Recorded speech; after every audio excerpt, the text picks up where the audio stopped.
Welcome to Scoop World Order. It is Thursday. We have NFL football tonight. We got the Chiefs-Lions, huge game, but an even huger breaking story is that we have maybe the best player in the entire country for the 2026 class is going to be coming up to Ohio State with J.J. Smith, maybe the next J.J. Smith. We're going to get into that. South Florida Express kid. We have a pipeline.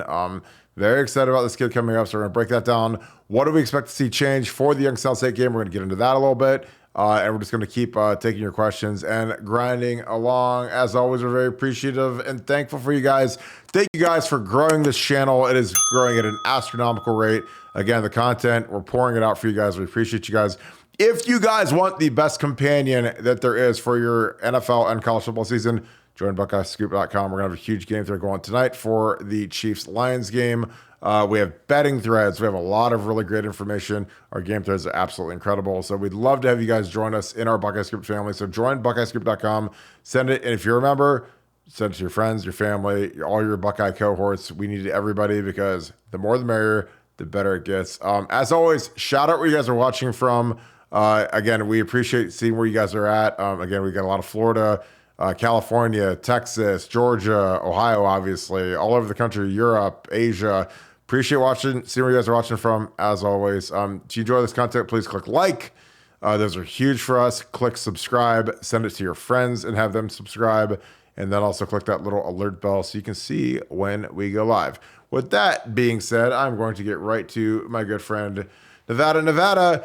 Breaking news today, we broke on BuckeyeScoop.com that Jabari Brady, who is an absolute superstar from Monarch High School, Pompano Beach, five-star superstar wide receiver, he potentially the next J.J. Smith, South Florida Express kid, is going to be visiting Ohio State for the Youngstown State game, which again, when kids are coming in for a game like Youngstown State, they're coming for business or bidness, however you like to describe it.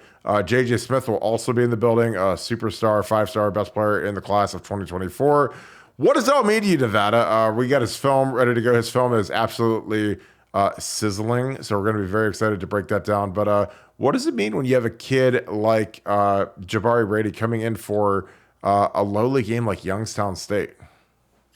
Well, it means you better pay attention. And, Heartline has been on such a ridiculous recruiting roll. And, with 2026, we talk about that like it's so far away. And you've already got Chris Henry in the barn. This would be a nice pairing with them because you're talking about two guys that are potentially 1-2 in terms of wide receivers in the country. Just a tremendous athlete, a guy that can do it all, and you said a South Florida Express kid, which don't underestimate that because that never hurts Ohio State chances. And so, as for Ohio State fans, this would be one I'm paying attention to because, as you said, he's coming up for a reason. It's not just to see the mighty Penguins of Youngstown State. This is a business trip, and I think Ohio State might do some business. Yeah, I think that these receivers are really getting wise. They're figuring out, hey, if I compare myself with another five-star, because Chris Henry is probably the number one player in the country, and this is number two right here. Pair yourselves together, make yourself uncoverable, a guy that is not going to command double teams when you've got two ballers out there on the edge, man. It's really tough to cover them both. This kid is he is all that. Ultra excited about this. Again, this was something that was kind of a recent development. We broke it this morning. Bill Greene broke it for us, and I was like, well, let's get this tape download. Let's watch it. Let's break it through. But this kid is a absolute monster. You're watching freshman year tape. He's a 2026, folks. JJ's a 2024. So he's the same age as Chris Henry, who's a super sophomore. And, he's the number one, as of right now on 247. He's the number one player in the entire state of Florida. So again, Florida, astronomically high NFL hit rate, astronomically high talent. And he's the best guy in the entire state. And he wants to come visit Brian Hartline, talk to Brandon Ennis, talk to Carnell Tate. Obviously, he's going to be with J.J. Smith at the game, see how they like it. Again, the pipeline to the NFL, it goes through Ohio State if you're a superstar receiver. Marvin Harrison, obviously, Emeka, going back to Garrett Wilson, Olave, Jackson Smith, and Jigba. These kids are figuring that out. And it's like a feeding frenzy right now with these superstar talents. Nevada, what does this mean for Ryan Day? What does this mean for Brian Hartline to potentially get another kid like this? Again, he's here for business. This is going to be a kid that, obviously we're going to have to pony up a little bit of NIL money like we did with Ennis and like we did with Tate. But what will this guy do for our offense? What can he do in our offense? Well, again, at the college football level, quarterback and wide receiver positions are just 10x. They're overpowered, due to the rules, due to the way that the offenses can spread guys out and take advantage of getting guys out in space.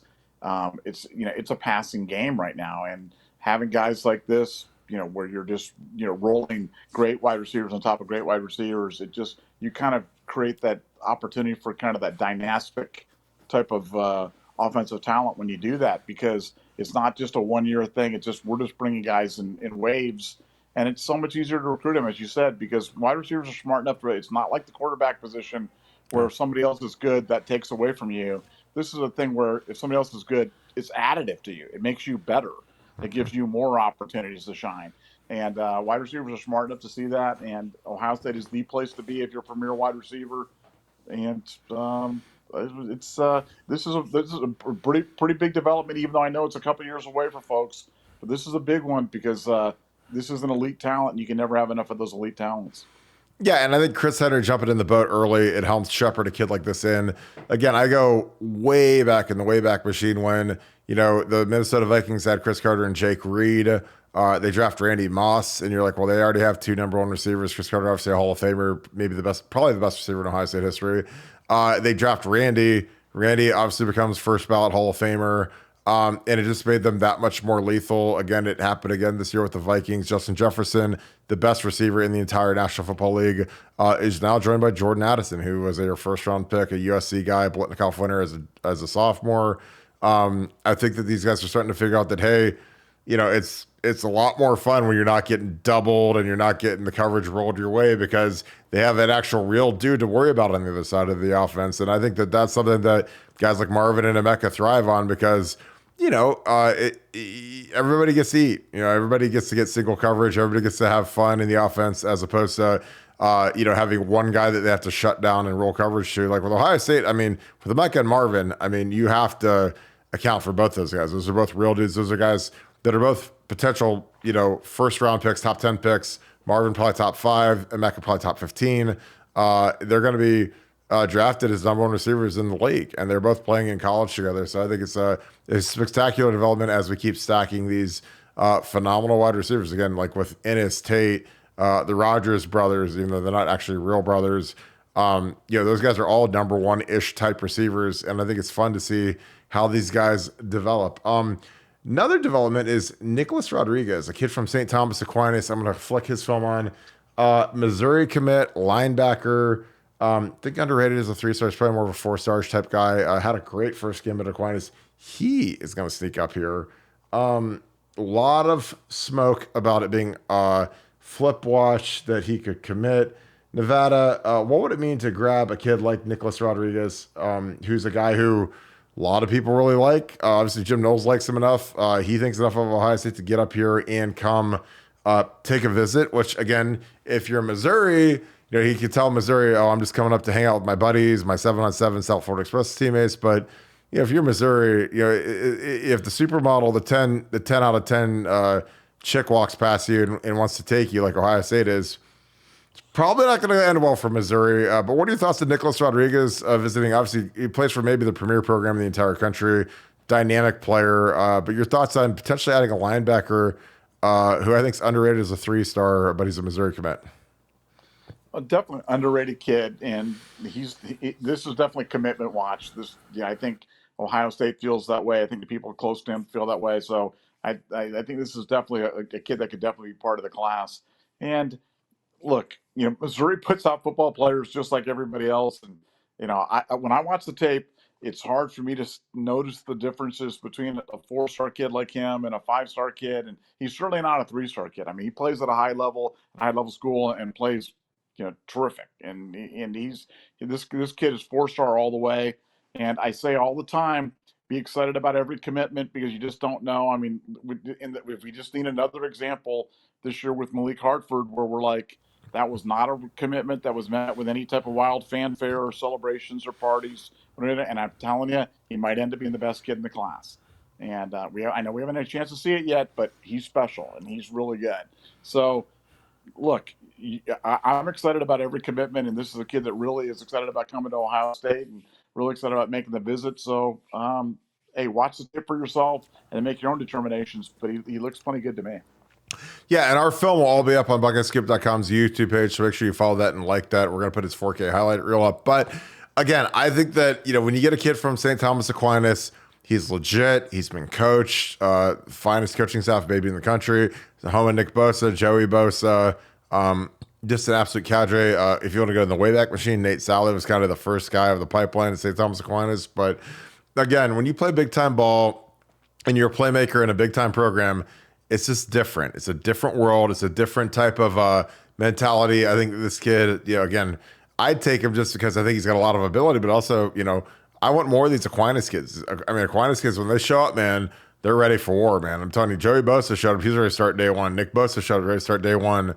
So you want to keep that thing humming along because, again, like those are the type of pipelines that can really boost your program. You get a Nick Rodriguez up here, and then the next guy coming up through the pipeline will be like, yeah, Ohio State's great. It's awesome. It's because some of these Southern kids, they don't, the kids are getting smarter in terms of making a business decision, but some kids are like, oh, Ohio, cornfield, slow, Big Ten, whatever. But then when you have a guy who's kind of embedded in the program like Nick Rodriguez, he'll be sitting there like, this place is great. Mickey Marotti's awesome. Ryan Day's awesome. Jim Knowles and James Laurinaitis are fantastic. I'm developing. I love it here. That's kind of like your ultimate weapon. Again, like with Aaron Noland, Jelani Thurman being up here and absolutely loving Ohio State. That was one of our biggest catalysts to getting him to commit here. So again, I think that when you have superstar level programs like St. Thomas Aquinas, like Bosco, like some of these, if you get these kids in the boat, man, it is a great add to the program. Again, this kid, he's got a lot of ability. He's just scratching the surface. I think he can do a lot of things for the program. And again, I think that it's just going to be fun to watch how this recruiting stuff happens. Because again, the biggest thing you have to take note of, if you're just a casual Ohio State fan or a hardcore Ohio State fan or whoever is tuned to this podcast, our Buckeye Scoop family, is that when kids are showing up on their own dime for an unofficial visit to Ohio State when they're playing Youngstown State, you really have to take note of that. I mean, they're not coming up for the Penn State game. They're not coming up for, one of the marquee matchups, the matchup games of Notre Dame, the Michigan. They're coming for Youngstown State. So, again, get your pencil out. Get ready to chalk up another commitment to Mark Pantoni, Ryan Day, Jim Knowles, James Laurinaitis. Again, I think this kid is absolutely on flip watch. I think that, if he's coming up here on his own dime, this is a business move. This isn't a screw around and go hang out. Like, I mean, he's coming to talk business to these guys. And again, I'd love to add this kid. Again, Aquinas kids, I'm near and dear to my heart because I was very tight with Joey Bosa, very tight with Nick Bosa.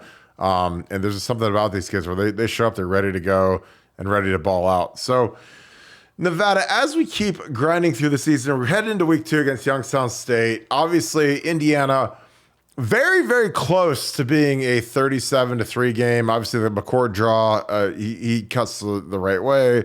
There's the touchdown. Marvin, obviously the touchdown that the Big Ten has now ruled shouldn't have been called back. That 37-3 score looks a lot more pretty than 23-3. But what do you expect out of the boys this week? Again, a lot of consternation on the O-line. The defense was absolutely lights out. I think Jim Knowles, again, people don't give Jim Knowles enough credit. When a team shows up running triple option and you haven't practiced it, you got to get on the horn, get on that headphone, and have your guys downstairs who you trust draw it up. Make sure that the linebackers know their keys, the defensive ends know their keys. Larry Johnson's down the field.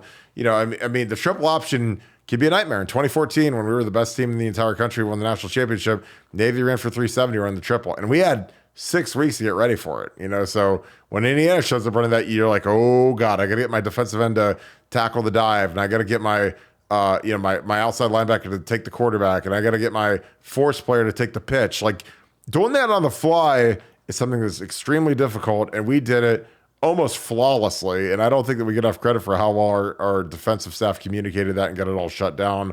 But what are you looking for this week out of Ohio State versus Youngstown State in week 2 in the home opener?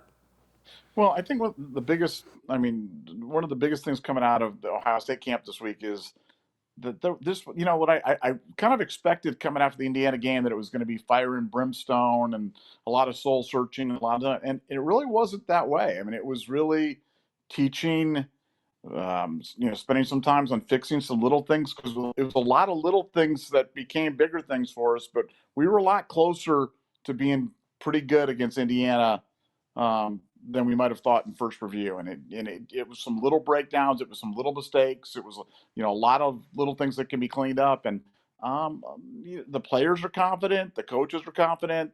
There wasn't a lot of consternation this week, and that was one of the biggest takeaways that I had about the preparation, is that it was there's a lot of confidence in the Ohio State side that they can clean some things up. We've talked about this on the offensive line, how they by design had moved guys up and down the depth chart and around in two fields, and left tackle, right tackle, center, guard, first team, third team, and they did that all fall camp. And one of the first casualties of that is cohesion. So this week, chance for those guys to get it. They had a chance to play, 60, 70 snaps last week. Now they're back together again. And I think you're going to see a much tighter type operation, not just because it's Youngstown State and not just because they're overmatched, but I think this has been a good week for Ohio State in terms of kind of refocusing those things on what they need. They know what they need to do, and just a nice, quiet, controlled week of practice. And that's always nice to hear. I think that, something you can flip, like with the inverse of the entire offensive line, is that going into the season, I mean, Matt Jones and Donnie Jackson are expected to be the absolute strength of the offense outside of Marvin and Emeka, and neither of them played well. And I'm telling you, I don't think that is going to be a long-term thing. I think they're both prideful kids. They're great kids. They're tough kids. They're kids that, frankly, are playing for their NFL lives. I mean, Donnie Jackson is in every first-round mock draft that's put out by ESPN or any other outlet, and Matt's a 6-year guy, and frankly, if you're a 6-year guy, you should be like the butt kicker on the line. And then Donnie, who's the most talented guy by far on the offensive line in terms of his strength, his athleticism, his speed. I mean, even his career starts. I mean, he's played a lot of football for us. He should be the dominator up front, more so even than Matt. But they both didn't play well. So I think that this week the script will flip. I think they're both going to play very well. I think that they're going to be mauling inside. I think that Justin Fry and Mike Saline are both big-time combination block guys. I think that they realize that, some of the flipping that they did during camp was detrimental to the development. I think sometimes when you're obsessed with getting people reps, you don't realize how much it hurts the chemistry building that you do between guys. Again, I started for 4 years at Ohio State, and I played with Mike Nee, who was a great right guard, and then I played with TJ Downing, who was fantastic, and I played with Ben Person, and I had good chemistry with all those guys, especially with TJ. Obviously, with Ben Person, I was an All-American. So you have to figure out how guys fit their double teams, how early they leave, how much they leave you. And again, you're coaching each other on every double team block, every combination block when you're working together. And I think that was something that was not really, done as high of a level due to the amount of transition during camp. Again, you have to remember when we opened camp, Josh Fry's at left tackle playing next to DJ. You had a multitude, 3 or 4 different right tackles playing next to Matt Jones. So, again, these guys are still figuring each other out. Again, I think that really good offensive lines coach each other. And again, it doesn't always have to be, roses and ice cream. With me and TJ, again, one of the best guards in Ohio State history, tough as nails, bad dude. We could get on each other, not in a negative way, but just, hey, give me some more surface. I need more surface to get that double team. Hey, I got to leave because this linebacker can fly. There's a lot of coaching that goes on in the games that most people don't ever see. And I think that was something that, due to how much they were rotating and trying to figure out, is Seager the guy? Is he the right tackle? Is he the left tackle? George Fitzpatrick, Luke Montgomery. I mean, these guys played with so many different partners that it's hard to build that cohesion. It's almost kind of like I don't say it's like Dancing with the Stars, but you got to have this cohesion with your partner when you're doing a combination block. And it's no different than, Kyle McCord saying after practice, throwing to Marvin or Emeka or whoever to build chemistry and to build, okay, this is how Marvin breaks out a route. Okay, this is how Emeka breaks out of a route. Everyone's different. Nobody's a robot. So you have to really dig into that and see what guys are. And again, not everybody's the same. And again, when you're a good offensive line and you're a guy who's got confidence, you've played a lot, you can tell guys, hey, this is how I'm going to fit the guy. Hey, this linebacker runs a 4.4. I got to get out of there quicker. So be ready to be on your own. Or hey, this guy can absolutely fly and he's bailing early. So I'm not going to give you much help at all. I mean, there's all these little nuances to offensive line play that, most people don't realize because they think it's just like block the guy in front of you, like in Madden or whatever. But, I think these guys are developing chemistry. I think they're going to have a really nice opportunity this week against an inferior opponent where they can actually really get into some of these double teams. Again, there's nobody that's threatening on that defensive line. There's no monster that you have to get ready for. So it's a good week to work on fundamentals, work on the footwork, work on the fits, work on getting off on the run-throughs. Again, be interesting to see what Youngstown State runs because we weren't very good versus the twist game in the run game or the pass game. And usually in football, this isn't going to shock anybody, but if somebody hurts you with something, the very next week, whoever you're playing is going to run a lot of the same stuff, or they're going to try to because it's not some sort of genius savant level thing. If something kills you, the next team's going to run it until you stop it. So with that being said, Nevada, again, huge update, 5-star receiver, big time St. Thomas Aquinas linebacker. What are you looking for this weekend? Obviously, we're going to go again tomorrow. Also apologize, Travis Kelce is out. I know he's on your fantasy team. But what do you say to wrap up the show? Well, I just want to give a shout out to an existing wide receiver in terms of Julian Fleming because he had a good game last week. He had a good game, and we've been spent a lot of time breaking down some of the blocking deficiencies that we're seeing from some of the tight ends and some of the wide receivers out there. And I just wanted to call him out for Julian did a nice job blocking, did a nice job receiving, and I think a lot of people, and myself included, have been kind of quick to look at Carnell Tate and Brandon Ennis and the Rogers boys and some of the guys behind. And Julian may sneak up on some people, may quietly have a really good year, and that'd be a guy that I keep an eye on because he looks like he's got the eye of the tiger. He is fully healthy for the first time in a really, really long time, and had a really good first game. And wanted to call it out on this wide receiver show. Wanted to call out an OSU wide receiver who I thought was notable.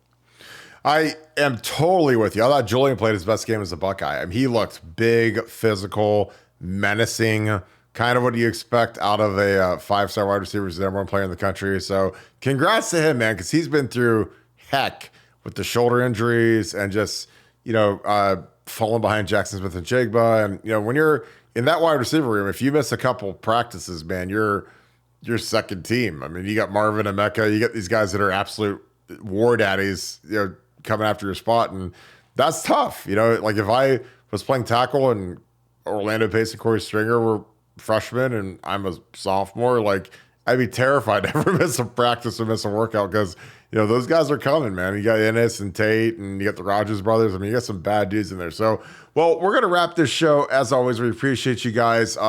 Thursday Night Football is going to have a huge thread on BuckeyeScoop.com. So welcome to football season. We appreciate all you guys tuning in. Thank you so much for your likes, your subscribes, and also your alerts when we go live. We appreciate all of you guys as always. BuckeyeScoop.com is our home. We are there every day, every night. It has been absolutely insane. Our traffic, we're breaking records week over week right now. So thank you to all of you members of BuckeyeScoop.com. If you're not a member of BuckeyeScoop.com, you got to jump in the fray. It is absolutely awesome. It's like a digital country club. We have a blast on there. We're always talking ball. It's just such a fun environment. So I appreciate all you guys. Shout out where you guys are watching from. I love seeing my people down in Florida, or Ohio, Georgia, Texas, South Carolina, California, everywhere. Again, I appreciate you guys so much. You guys are awesome. Thank you guys for tuning in. Again, we try to bring you guys the best content covering Ohio State football. So again, we appreciate you guys so much. Thank you so much, Buckeye Nation, and thank you, Scoop family. I'm going to talk to you guys tomorrow. Go Bucks.